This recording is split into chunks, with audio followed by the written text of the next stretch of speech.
जय Bharat. All India institute of medical science की ओर से वैकेंसी निकाली गई है। ऑल इंडिया से अप्लाई कर सकते हैं, चाहे आप किसी स्टेट से हैं, क्योंकि ये सेंट्रल गवर्नमेंट की जॉब है। विस्तार से जानेंगे इस वीडियो के माध्यम से। चैनल को सब्सक्राइब नहीं किया, सब्सक्राइब जरूर कर लें। यहाँ पर जितनी भी पोस्ट है ग्रुप सी के अंतर्गत है और किसी भी स्टेट से आप इन वैकेंसीज के लिए अप्लाई कर सकते हैं। ये vacancy all India institute of medical science Bhopal की ओर से निकाली गई है, यानी कि एम्स भोपाल की ओर से। वैकेंसीज़ की बात करें यहाँ पर, तो यहाँ पर आप वैकेंसीज़ जो पोस्ट हैं उनका नाम देख रहे होंगे। ग्रुप सी के अंतर्गत पोस्ट है। लेवल का यहाँ पे बताया गया कि किस लेवल की सैलरी दी जाएगी, टोटल वैकेंसीज़ कितनी है उसकी डिटेल्स यहाँ पे बताई गई। इन वैकेंसीज जितनी भी है उसमें 10% वैकेंसीज पूर्व सैनिकों के लिए रिजर्व करके रखी गई है। सबसे पहले जो पोस्ट है सोशल वर्कर की, 2 वैकेंसीज मिलेगी आपको। ऑफिस स्टोर अटेंडेंट मल्टीटास्किंग की 17 वैकेंसीज आपको मिलेगी। उसके अलावा लोअर डिवीजन कलर की 13 वैकेंसीज हैं। स्टेनोग्राफर की आपको 14 वैकेंसीज मिलेगी। उसके अलावा ड्राइवर ऑनरी की 7 वैकेंसीज हैं। जूनियर वार्डन की 6 वैकेंसीज हैं। डिसेक्शन हॉल अटेंडेंट की 5 वैकेंसीज हैं। अपर डिवीजन कलर की 2 वैकेंसीज हैं। उसके अलावा data entry operator grade A की वैकेंसीज मिलेगी 2। जूनियर स्केल स्टेनो की 1 वैकेंसीज है। सिक्योरिटी कम फायर जमादार की वैकेंसीज मिलेगी 1। उसके अलावा स्टोर कीपर कम क्लरिकल की वैकेंसीज है 35। टोटल वैकेंसीज की बात करें तो 230 वैकेंसीज यहाँ पर निकाली गई है। इन वैकेंसीज में जितनी भी पोस्ट है उसमें 10% वैकेंसीज पूर्व सैनिकों के लिए रिजर्व करके रखी गई है।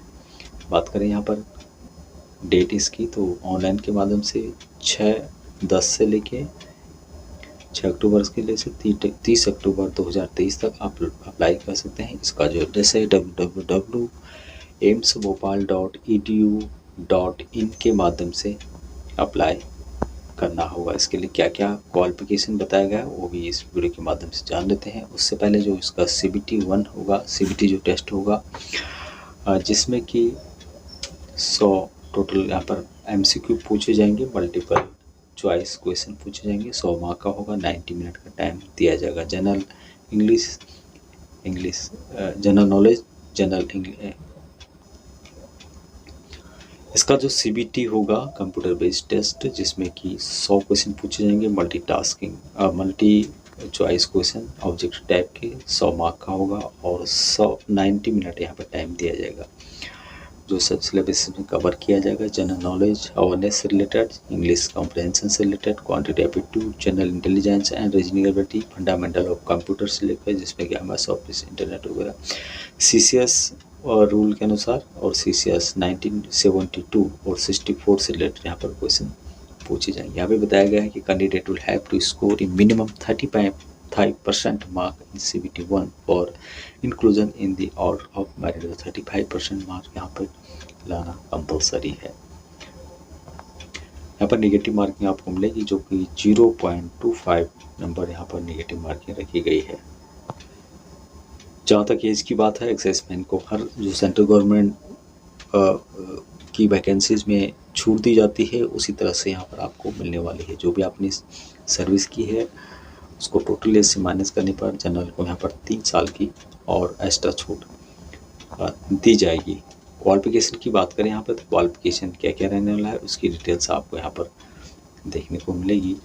इसके लिए कुछ फॉर्म फीस भी रखी गई है, उसकी डिटेल्स भी आप यहाँ पर चेक कर सकते हैं। यहाँ पे बताया गया है कि जो भी एक्सेस में मैट्रिक पास है और ग्रेजुएशन लेवल की वैकेंसीज़ के लिए आप अप्लाई करना चाहते हैं तो आपके पास इंडियन आर्मी स्पेशल जो सर्टिफिकेट है वो होना चाहिए और उसके बेस पे आप अप्लाई कर सकते हैं, जिन्होंने 15 साल सर्विस की है और जो आर्मी, एयरफोर्स, नेवी से हैं।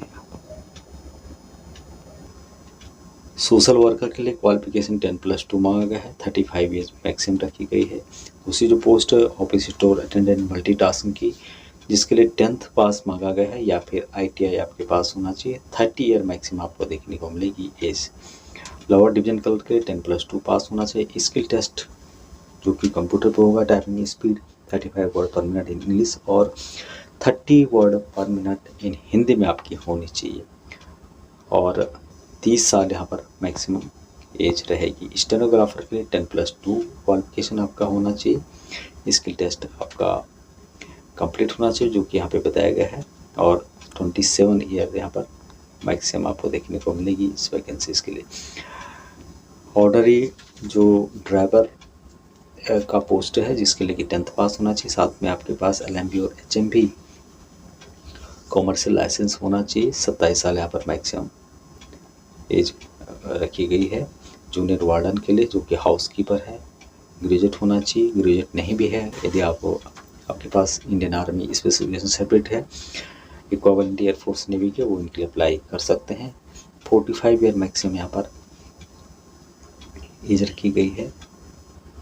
नेक्स्ट जो पोस्ट है डिटेक्शन हॉल अटेंडेंट, उसके लिए 10+2 पास होना चाहिए, या फिर 10th pass with 3 year experience in the concern department का होना चाहिए, दोनों में से एक होना चाहिए, और 30 साल यहाँ पर मैक्सिमम एज रखी गई है। अपर डिवीजन क्लर्क के लिए डिग्री होना चाहिए, डिग्री नहीं भी है तो आप आर्मी स्पेशल सर्टिफिकेट की बेस पे अप्लाई कर सकते हैं।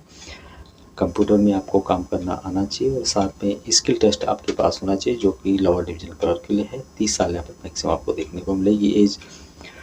डाटा एंट्री ऑपरेटर के लिए 10+2 पास होना चाहिए, और आपकी जो डिप्रेशन होना चाहिए 8000 की पर आवर के हिसाब से होना चाहिए।